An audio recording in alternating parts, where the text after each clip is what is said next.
Here's Colin Rugg with another clip from the president explaining, we're fixing this problem. He was on the airplane traveling back to D.C. Market is spoken when they look at the fact that we have $1 billion trade deficit. When you look at the trade deficit that we have with certain countries, way over $1 billion per country. But with China, it's $1 trillion.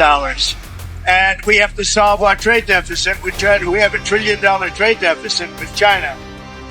Hundreds of billions of dollars a year we lose with China.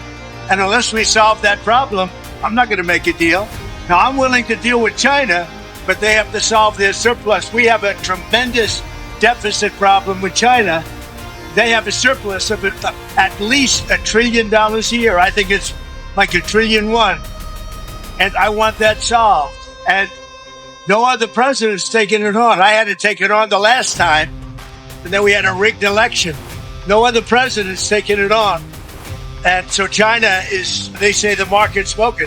The market, China is right now taking a big hit because everyone knows we're right.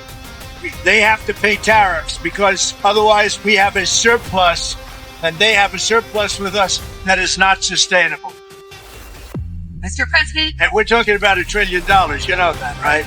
We're not going to lose $1 trillion for the privilege of buying pencils from China. But I do want to solve the deficit problem that we have with China, with the European Union and other nations. And they're going to have to do that. And if they want to talk about that, I'm open to talking. But otherwise, why would I want to talk? And because of the tariffs, we have $7 trillion already committed to be invested in the United States, building auto plants, building chip companies, and all sorts of companies are coming into our country at levels that we've never seen before. Biden had nothing coming in. This was a dead country with Biden. He didn't know what he was doing. And that's now been proven at least.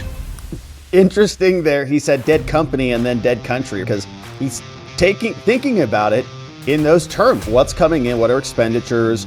What numbers coming in versus numbers going out? And yeah, we're willing to talk, but things are going to be balanced out. We're not hollowing out our country anymore.